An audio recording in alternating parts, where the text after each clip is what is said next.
ನಮಸ್ಕಾರ. ನಕ್ಷತ್ರಗಳು ಈ ಸರಣಿಗೆ ನಿಮಗೆ ಸ್ವಾಗತ. ಅನೇಕ ನಕ್ಷತ್ರಗಳನ್ನು, ಈ ಶಿಕ್ಷಣ ಕ್ಷೇತ್ರದ ನಕ್ಷತ್ರಗಳನ್ನು ನಿಮಗೆ ಪರಿಚಯಿಸಿದ್ದೇನೆ. ಇವತ್ತು ಇನ್ನೊಂದು ನಕ್ಷತ್ರವನ್ನು ನಿಮಗೆ ಪರಿಚಯಿಸಲಿದ್ದೇನೆ. ಇವರು ಸುಮಲತಾ ಹನುಮಂತ ಕಾಂಬಳೆ, ಸರ್ಕಾರಿ ಹಿರಿಯ ಪ್ರಾಥಮಿಕ ಶಾಲೆ ಸಿರುಗುಪ್ಪಿ ತೋಟ, ಜಮಖಂಡಿ ತಾಲೂಕು, ಬಾಗಲಕೋಟೆ ಜಿಲ್ಲೆ. ಸುಮಲತಾ ಅವರು ಮೃದು ಸ್ವಭಾವದ ಶಿಕ್ಷಕಿ. ಈ ಶಾಲೆಗೆ ಬಂದು 11 ವರ್ಷ ಆಯಿತು. ಕೃಷ್ಣಾ ನದಿ ದಂಡೆಯಲ್ಲಿ ಇರುವ ಪುಟ್ಟ ಹಳ್ಳಿ ಇದು. ಸುಮಾರು 600 ಜನಸಂಖ್ಯೆ. ನಮ್ಮ ಟೀಚರ್ ಇಲ್ಲಿ ಬರುವಾಗ ಈ ಶಾಲೆ ತುಂಬ ಕೆಟ್ಟದಾಗಿತ್ತು. ಅವರು ಈ ಮಕ್ಕಳಿಗೆ ನಾನು ಕಲಿಸಬೇಕು, ಅವರಿಗೆ ಓದುವುದು ಇಂಟ್ರೆಸ್ಟ್ ಬರಬೇಕು, ಓದಿ ಸಾಧನೆ ಮಾಡುವ ಹಾಗೆ ಆಗಬೇಕು ಎಂದುಕೊಂಡರು. ಅದಕ್ಕೆ ವ್ಯವಸ್ಥಿತವಾಗಿ ಕೆಲಸ ಮಾಡಲು ಪ್ರಾರಂಭಿಸಿದರು. ಹಿಂದೆ ಕೂರುತ್ತಿದ್ದ ಮಕ್ಕಳನ್ನು ಮುಂದೆ ಕೂರಿಸಿದರು. ಅವರಿಗೆ ನಿರ್ದಿಷ್ಟವಾದ ಕಲಿಸಲು ಪ್ರಾರಂಭಿಸಿದರು. ಅವರಿಗೆ ಪ್ರಶ್ನೆ ಕೇಳೋದು, ಅವರಿಗೆ ಬೇಕಾದ ಚಟುವಟಿಕೆ ಮಾಡೋದು, ಅವರನ್ನು ಕರೆದು ಬೋರ್ಡಲ್ಲಿ ಎಲ್ಲರ ಮುಂದೆ ಬರೆಸುವುದು, ಹೀಗೆ ಒಂದೋ ಎರಡೋ ಅನೇಕ ಪ್ರಕ್ರಿಯೆಗಳನ್ನು ಬಡ ಮಕ್ಕಳಿಗಾಗಿಯೇ ಮಾಡಿದರು. ಚಟುವಟಿಕೆ ಆಧಾರಿತ ಕಲಿಕೆ ಪ್ರಾರಂಭಿಸಿದರು. ಈ ಮಕ್ಕಳು ಗಮನ ಕೊಡುವ ಹಾಗೆ ಮಾಡಿದರು. ಹೀಗೆ ನಿರಂತರ ಮಾಡ್ತಾ ಹೋದ ಹಾಗೆ 3-4 ತಿಂಗಳಲ್ಲಿ ಈ ಮಕ್ಕಳು ಮೆಲ್ಲನೆ ಕಲಿಕೆಯಲ್ಲಿ ಆಸಕ್ತಿ ತೋರಿಸಲು ಪ್ರಾರಂಭಿಸಿದರು. ಕ್ರಮೇಣ ಈ ಹಿಂದುಳಿದ ಮಕ್ಕಳೇ ಎಲ್ಲರಲ್ಲೂ ಮುಂದೆ ಎಂದು ಅದ್ಭುತವಾದದನ್ನು ಸಾಧಿಸಿದರು. ಆಮೇಲೆ ನಮ್ಮ ಶಿಕ್ಷಕಿ ಎಲ್ಲ ಮಕ್ಕಳ ಕಡೆಗೆ ಗಮನ ಕೊಟ್ಟರು.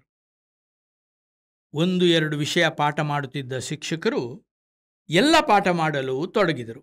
ಹೀಗೆ ಮಕ್ಕಳಿಗೆ ಓದಿನಲ್ಲಿ ಒಂದು ಸಮಗ್ರತೆ ಸಿಕ್ಕಿತು. ಶಿಕ್ಷಕರಿಗೆ ಎಲ್ಲ ವಿಷಯ ಬೋಧಿಸಿ ಒಂದು ಹಿಡಿತ ಸಿಕ್ಕಿತು. ಮಕ್ಕಳಿಗೆ ನಿಯಮಿತವಾಗಿ ನಿರಂತರವಾಗಿ ಪಾಠ ಮಾಡಲು ಪ್ರಾರಂಭಿಸಿದರು. ತರಗತಿಯಲ್ಲಿ ಬಳಸಲು ಸುಲಭವಾಗಿ ಅರ್ಥ ಆಗುವ ಕಲಿಕೋಪಕರಣಗಳನ್ನು ಸಿದ್ಧಪಡಿಸಿದರು. ಅದನ್ನು ತರಗತಿಯಲ್ಲಿ ಬಳಸಿದರು. ಕಲಿಕೋಪಕರಣ ಮಾಡುವ ಶಿಕ್ಷಕರು ಅಭ್ಯಾಸ ಮಾಡಿಕೊಂಡರು. ಪ್ರತಿಯೊಂದು ವಿಷಯಕ್ಕೆ ಕಲಿಕೋಪಕರಣ ಮಾಡಿಕೊಂಡು ಕಲಿಸುವಾಗ ಅತ್ಯಂತ ಹಿಂದುಳಿದ ಮಗು ಕೂಡ ಕಲಿಯುವುದನ್ನು ಶಿಕ್ಷಕರು ಕಂಡರು. ಇದು ಅವರನ್ನು ಹೆಚ್ಚು ಉಪಕರಣಗಳನ್ನು ಮಾಡುವ ಹಾಗೆ ಪ್ರೇರೇಪಿಸಿತು ಮತ್ತು ಅತ್ಯಂತ ಕಡಿಮೆ ಖರ್ಚಿನಲ್ಲಿ ಸುತ್ತಮುತ್ತ ಸಿಕ್ಕುವ ವೇಸ್ಟ್ ಮೆಟೀರಿಯಲಲ್ಲಿ ಕಲಿಕೋಪಕರಣಗಳನ್ನು ಮಾಡಿದರು. ಈ ಶಾಲೆಯಲ್ಲಿ ಬೇಕಾದಷ್ಟು ಶಿಕ್ಷಕರಿರಲಿಲ್ಲ. ಇದಕ್ಕಾಗಿಯೇ ನಮ್ಮ ಟೀಚರ್ ಒಂದು ಉಪಾಯ ಮಾಡಿದರು. ಮಕ್ಕಳಲ್ಲೇ ಸಣ್ಣ ಗುಂಪು ಮಾಡಿ ಪಿಯರ್ ಗ್ರೂಪ್ ಲರ್ನಿಂಗ್ಗೆ ಹೆಚ್ಚು ಪ್ರೋತ್ಸಾಹ ಕೊಟ್ಟರು. ದೊಡ್ಡ ಮಕ್ಕಳು ಚಿಕ್ಕ ಮಕ್ಕಳಿಗೆ ಕಲಿಸುವುದು, ಗೊತ್ತಿರುವ ಮಕ್ಕಳು ಗೊತ್ತಿಲ್ಲದವರಿಗೆ ಕಲಿಸುವುದು, ಹೀಗೆ ಪರಸ್ಪರ ಮಕ್ಕಳಲ್ಲಿ ಕಲಿಯುವಿಕೆಯನ್ನು ಹೆಚ್ಚು ಮಾಡಿದರು. ಇದು ಮಕ್ಕಳ ಕಲಿಕೆಯನ್ನು ಹೆಚ್ಚಿಸಿತು. ಗೃಹಪಾಠಕ್ಕೆ ತುಂಬ ಒತ್ತು ಕೊಡಲು ಸುಮಲತಾ ಶುರು ಮಾಡಿದರು. ಮಕ್ಕಳು ಸುಲಭವಾಗಿ ಮಾಡುವ ಸರಳವಾದ ಹಾಗೂ ಆಸಕ್ತಿಪೂರ್ಣವಾದ ಗೃಹ ಕೆಲಸ ಕೊಡುತ್ತಾ ಮಕ್ಕಳಲ್ಲಿ ಓದುವ ಕಲಿಯುವ ಆಸಕ್ತಿಯನ್ನು ಬೆಳೆಸಿದರು. ಗೃಹ ಕೆಲಸ ಎಷ್ಟು ಆಸಕ್ತಿಪೂರ್ಣವಾಗಿರುತ್ತೆ ಅಂದರೆ, ಮಕ್ಕಳು ಮಾಡಿಕೊಂಡು ಬಂದು ತಾನು ಮುಂದು ಎಂದು ಟೀಚರಿಗೆ ತೋರಿಸುತ್ತಾರೆ. ಟೀಚರ್ನಿಂದ ರೈಟ್ ಹಾಕಿಸಿಕೊಳ್ಳುತ್ತಾರೆ. ಹೀಗೆ ಗೃಹ ಕೆಲಸದಿಂದ ಮಕ್ಕಳು ತುಂಬ ಆಸಕ್ತಿಪೂರ್ಣವಾದ ಕಲಿಕೆಗೆ ಹೆಜ್ಜೆ ಇಟ್ಟರು. ಇನ್ನೊಂದು ವಿಶೇಷ ಸುಮಲತಾ ಮೇಡಮ್ ಅವರದು ಏನಂದರೆ, ಅವರು ಮಕ್ಕಳಲ್ಲಿ ಸೆಮಿನಾರ್ ಮಾಡಿಸುತ್ತಾರೆ. ಕೆಲವು ದಿನಗಳ ಮುಂಚೆ ಮಕ್ಕಳಿಗೆ ವಿಷಯ ಕೊಟ್ಟು ತಯಾರಿಸಲು ಹೇಳುತ್ತಾರೆ. ಆಮೇಲೆ ಮಕ್ಕಳಿಗೆ ತಯಾರಿಸಲು ಸಹಾಯ ಮಾಡುತ್ತಾರೆ. ಹೀಗೆ ಮಕ್ಕಳು ಬೇರೆಯವರ ಹತ್ತಿರ ಕೇಳಿ ಕಲಿಯುವುದು ಅಭ್ಯಾಸ ಆಗುತ್ತದೆ. ಸೆಮಿನಾರ್ ದಿವಸ ಎಲ್ಲ ಮಕ್ಕಳು ಮಾತಾಡುತ್ತಾರೆ. ಸುಮಲತಾ ಅವರು ಮಾತ್ರ ಹಿಂದೆ ಕೂತು ನೋಡುತ್ತಾರೆ. ಮೊದಲಿಗೆ ಸ್ವಲ್ಪ ಹೆದರುತ್ತಿದ್ದ ಮಕ್ಕಳು ಈಗ ಅಭ್ಯಾಸ ಆಗಿದೆ, ಧೈರ್ಯ ಬಂದಿದೆ, ಆತ್ಮವಿಶ್ವಾಸದಿಂದ ಕೆಲಸವನ್ನು ಮಾಡ್ತಾರೆ, ಸೆಮಿನಾರನ್ನು ನಡೆಸಿಕೊಡ್ತಾರೆ. ಸೆಮಿನಾರನ್ನು ಅತ್ಯಂತ ಸೊಗಸಾಗಿ ಮಾಡುತ್ತಾರೆ. ವಿಷಯದ ಬಗ್ಗೆ ಹೆಚ್ಚಿನ ಮಾಹಿತಿಯನ್ನು ಶಿಕ್ಷಕರು ಸೆಮಿನಾರ್ ಮುಗಿದ ನಂತರ ನೀಡುತ್ತಾರೆ. ಮಕ್ಕಳು ಸುಮಲತರವರನ್ನು ಇಷ್ಟಪಡಲು 2 ಕಾರಣ ಕೊಡುತ್ತಾರೆ ಮಕ್ಕಳು. ಒಂದು, ಸುಮಲತರವರು ಸದಾ ನಗುಮುತ್ಕದಿಂದ ಇರುತ್ತಾರೆ ಎಂದು. ಆಮೇಲೆ ಇನ್ನೊಂದು, ಅವರು ಪಾಠ ನಿಲ್ಲಿಸುವ ಒಂದು ಕುತೂಹಲಕಾರಿಯಾದ ಸಂದರ್ಭವನ್ನು. ಪಾಠ ಮಾಡ್ತಾ ಮಾಡ್ತಾ ನಮ್ಮ ಟೀಚರ್ ಪಾಠ ಎಲ್ಲಿ ನಿಲ್ಲಿಸುತ್ತಾರೆ ಅಂದರೆ ತುಂಬ ಅತ್ಯಂತ ಕುತೂಹಲಕಾರಿಯಾದಂಥ ಸಂದರ್ಭದಲ್ಲಿ ನಿಲ್ಲಿಸ್ತಾರೆ. ಮತ್ತು ಇದನ್ನು ನಾಳೆ ನೋಡುವ ಅಂತ ಹೇಳ್ತಾರೆ. ಇದು ಮಕ್ಕಳಲ್ಲಿ ತುಂಬ ಆಸಕ್ತಿಯನ್ನು ಹುಟ್ಟಿಸುತ್ತದೆ. ಹಾಗೆಯೇ ಅವರಿಗೆ ಕುತೂಹಲ ಕೂಡ ಹೆಚ್ಚಾಗ್ತದೆ.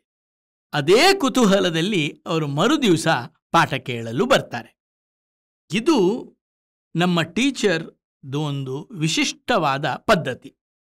ಇದನ್ನು ಮಕ್ಕಳೆಲ್ಲರೂ ಇಷ್ಟಪಡ್ತಾರೆ. ಸುಮಲತಾ ಅವರು ಕೆಲವು ಇಂಥದ್ದೇ ಅನೇಕ ಕೆಲಸಗಳನ್ನು ಶಾಲೆಯಲ್ಲಿ ಹೊಸ ಹೊಸ ರೀತಿಯಲ್ಲಿ ಮಾಡಿದ್ದಾರೆ.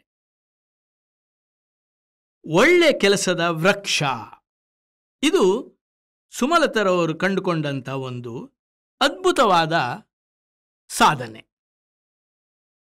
ಶಾಲೆಯಲ್ಲಿ ಒಂದು ಖಾಲಿ ವೃಕ್ಷ ಇದೆ. ಮಕ್ಕಳು ತಾವು ಮಾಡಿದ ಒಳ್ಳೆಯ ಕೆಲಸವನ್ನು ಬರೆದು ಅದರಲ್ಲಿ ಹಚ್ಚುತ್ತಾರೆ. ವಾರಕ್ಕೆ 1 ಸಲ ಅದನ್ನು ನೋಡುತ್ತಾರೆ. ನೋಡಿದಾಗ ಯಾವ ಮಗು ಅತ್ಯಂತ ಹೆಚ್ಚು ಕೆಲಸ ಮಾಡಿದೆಯೋ ಆ ಮಗುವನ್ನು ಗುರುತಿಸ್ತಾರೆ. ಆ ಮಗುವಿಗೆ ಮನ್ನಣೆ ನೀಡುತ್ತಾರೆ, ಬಹುಮಾನ ನೀಡುತ್ತಾರೆ. ಎಲ್ಲರೂ ಎಲ್ಲರ ಒಳ್ಳೆಯದ ಕೆಲಸವನ್ನು ಕೊಂಡಾಡುತ್ತಾರೆ. ಇದು ನಾನು ನೋಡಿದ ಹಾಗೆ ಬೇರೆ ಶಾಲೆಯಲ್ಲಿ ಎಲ್ಲೂ ಹೆಚ್ಚು ನಡೆದದಿಲ್ಲ. ತುಂಬ ವಿರಳವಾಗಿ ನಡೆಯುವಂಥ ಒಂದು ಪ್ರಕ್ರಿಯೆ, ತುಂಬ ಒಳ್ಳೆಯ ಪ್ರಕ್ರಿಯೆ.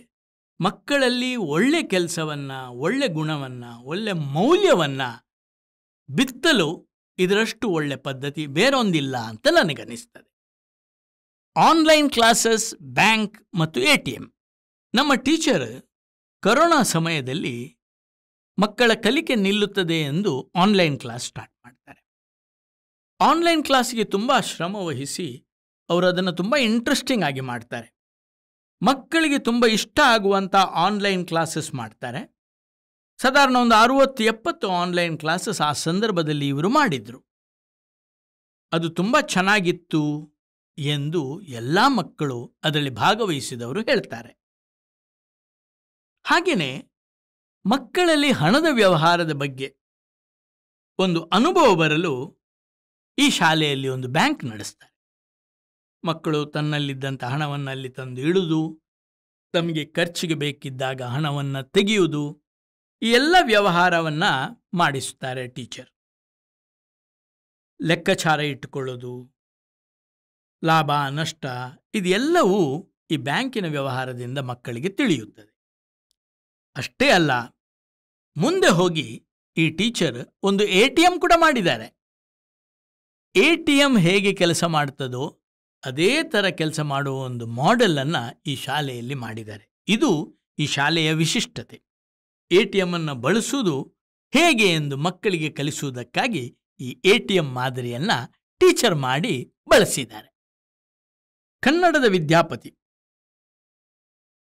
ಸುಮಲತರವರು ಶಾಲೆಯಲ್ಲಿ ಭಾಷೆಗೆ ಸಂಬಂಧಪಟ್ಟ ಹಾಗೆ ಒಂದು ರಸಪ್ರಶ್ನೆಯನ್ನು ಕಾರ್ಯಕ್ರಮ ಇಡ್ತಾರೆ.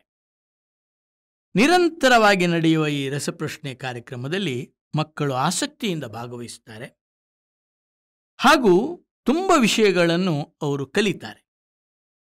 ಇದಕ್ಕೆ ತಯಾರಿ ಮಾಡುವ ಒಂದು ಹಿನ್ನೆಲೆಯಲ್ಲಿ ಮಕ್ಕಳು ತುಂಬ ಓದ್ತಾರೆ, ಪರಸ್ಪರ ಕೇಳಿ ತಿಳ್ಕೊಳ್ತಾರೆ ಹಾಗೂ ತನ್ನ ಜ್ಞಾನವನ್ನು ಹೆಚ್ಚಿಸ್ತಾರೆ. ಇದು ಸುಮಲತಾ ಅವರು ಭಾಷೆ ಕಲಿಕೆಗೆ ಮಾಡಿದಂಥ ಒಂದು ಪ್ರಯತ್ನ. ವಿಜ್ಞಾನ ಪ್ರಯೋಗ. ಸುಮಲತರವರು ವಿಜ್ಞಾನದ ವಿಷಯಕ್ಕೆ ಸಂಬಂಧಪಟ್ಟ ಹಾಗೆ ಪ್ರಯೋಗ ಮಾಡುವುದನ್ನು ಒಂದು ಪದ್ಧತಿಯಾಗಿ ಇಟ್ಟುಕೊಂಡಿದೆ. ಪಾಠದಲ್ಲಿ ಬರುವಂಥ ವಿಜ್ಞಾನ ಬೇರೆ ಬೇರೆ ಅಭ್ಯಾಸಗಳನ್ನು ಶಾಲೆಯಲ್ಲಿ ತರಗತಿಯಲ್ಲಿ ಮಾಡಿ ತೋರಿಸುವುದು, ಮಕ್ಕಳಿಂದ ಮಾಡಿಸುವುದು ಸುಮಲತರವರ ಕಲಿಸುವ ಪದ್ಧತಿ. ಮಕ್ಕಳು ತಾವೇ ಮಾಡುವುದನ್ನು ಕಲಿತಾರೆ, ಹಾಗೂ ತಾವೇ ಮಾಡಿ ತುಂಬ ವಿಷಯಗಳನ್ನು ಅರ್ಥಕೊಳ್ತಾರೆ, ಕಲಿತುಕೊಳ್ತಾರೆ.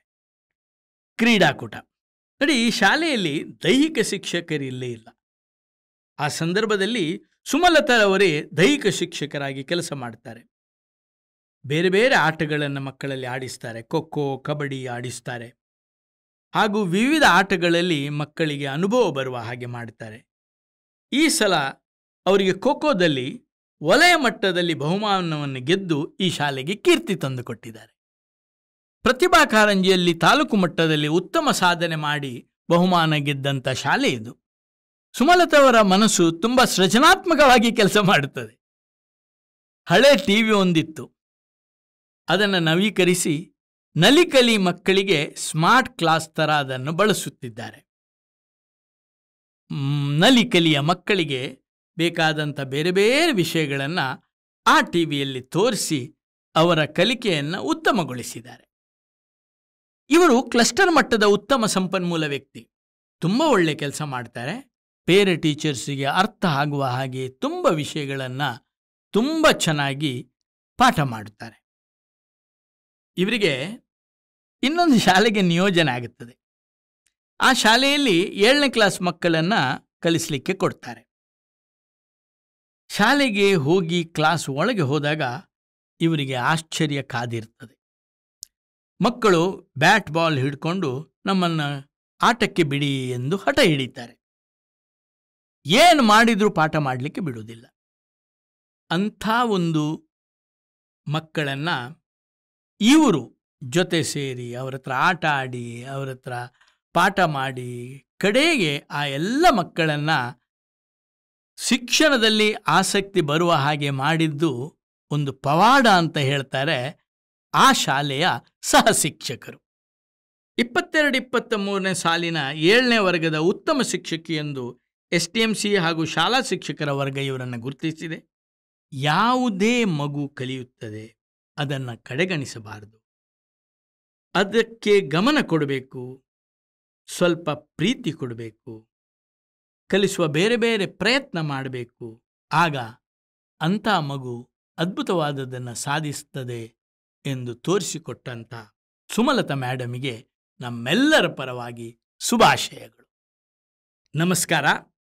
ನಮ್ಮ ಪಾಡ್ಕಾಸ್ಟ್ ಅಜೀಂ ಪ್ರೇಮ್ಜಿ ಯೂನಿವರ್ಸಿಟಿಯಲ್ಲಿ ನೀವು ಸ್ಪೋಟಿಫೈ ಮತ್ತು ಯೂಟ್ಯೂಬ್ ಮತ್ತು ಸೌಂಡ್ ಕ್ಲೌಡಲ್ಲಿ ನಮ್ಮನ್ನು ನೀವು ಸಂಪರ್ಕಿಸಬಹುದು. ನಮ್ಮ ಹೆಚ್ಚಿನ ಮಾಹಿತಿಗಾಗಿ ಕೆಳಗೆ ಕೊಟ್ಟ ಲಿಂಕನ್ನು ಉಪಯೋಗಿಸಿ.